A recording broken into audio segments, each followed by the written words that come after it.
Devocional Mulheres Enraizadas. Folhas ou raízes? Então o Senhor Deus fez crescer uma planta sobre Jonas, para dar sombra à sua cabeça e livrá-lo do calor, o que deu grande alegria a Jonas. Jonas 4:6. Ele será como uma árvore plantada junto às águas, e que estende as suas raízes para o ribeiro. Jeremias 17:8. Apesar de o foco deste livro estar nas raízes, também já tratamos de folhas, porque tanto estas como aquelas nos ajudam a entender questões importantes nessa jornada de cura e restauração. Hoje separei duas passagens bíblicas. Começaremos com a planta de Jonas, que apresenta algumas características interessantes. A aboboreira que cresceu sobre o profeta apareceu do dia para a noite, o que significa que já nasceu grande. Eu tenho 1,73 m de altura, mas não nasci com esse tamanho. Na verdade, demorei anos para atingi-lo. Não raramente vemos pessoas cujo relacionamento com Deus é como aquela planta, cresce rápido demais. Elas conhecem Jesus e logo se destacam por terem uma vida de oração e jejum. Em pouco tempo já estão envolvidas em atividades na igreja com todo o entusiasmo. De repente, num belo dia, a empolgação murcha, a devoção seca e elas desaparecem. O que houve? Tudo estava indo bem. O problema, descobrimos mais tarde, é que estavam tão preocupadas em cuidar e mostrar a utilidade de suas folhas que não se atentaram às raízes. Foi exatamente essa a situação da planta de Jonas. Ao oferecer suas folhas como sombra, ela lhe trouxe certo alívio por um dia. Do mesmo modo, quando empolgados, muitos começam a apoiar uma ação em nome de Cristo, mas depois desaparecem enquanto a ajuda ainda se faz necessária. O motivo de sumirem tão rapidamente se deve ao fato de que,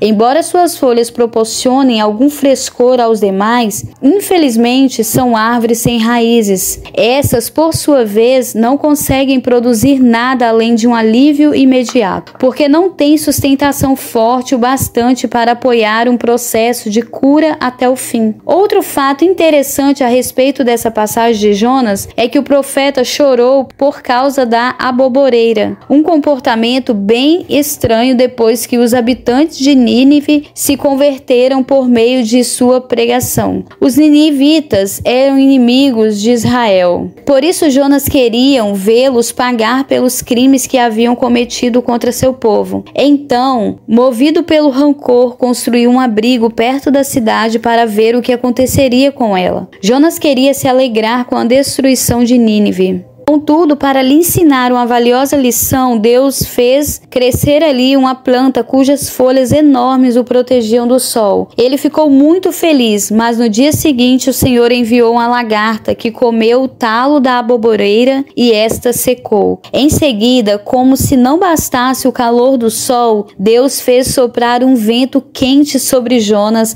a ponto de ele desmaiar, enquanto lamentava a morte da planta. Então o Senhor o questionou: você está com pena de uma planta que nasceu, cresceu e morreu em um dia, mas não tem compaixão de milhares de pessoas que precisam de salvação? Jonas 4:10-11. Por vezes agimos como Jonas. Não nos alegramos quando alguém que nos prejudicou é alcançado pela graça divina e logo começa a usufruir dos benefícios da nova vida em Cristo. Segundo a nossa perspectiva, a pessoa deveria pelo menos sofrer um pouquinho. Por outro lado, ficamos tristes se, por exemplo, nosso celular cair no chão e a tela acaba trincando. Em outras palavras, se quisermos ter nossas raízes curadas, precisaremos exercitar a compaixão. Agora, certamente a árvore que nos deve servir de parâmetro não é a de Jonas, mas a do texto de Jeremias. Antes de descrevê-la, o profeta afirma: maldito é o homem que confia nos homens, que faz da humanidade mortal a sua força, mas cujo coração se afasta do Senhor. Porque ele é como um arbusto solitário no deserto, numa terra salgada onde não vive ninguém. Jeremias 17:5-6. O trecho fala de dois tipos de solo, um no deserto e outro perto da água. Por que é o solo que faz a diferença? O livro de Ezequiel também menciona uma videira plantada junto à água, frutífera e cheia de ramos, graças a muitas águas. Seus ramos eram fortes, próprios para o cetro de um governante. Ezequiel 19, 10 ao 11. E mais adiante, o profeta diz que ela foi plantada no deserto, numa terra seca e sedenta. A mesma árvore em dois solos distintos é como se fosse dois organismos antagônicos. Enquanto estava plantada perto da água, a videira tinha folhagem viçosa e produzia bons frutos, e os ramos eram robustos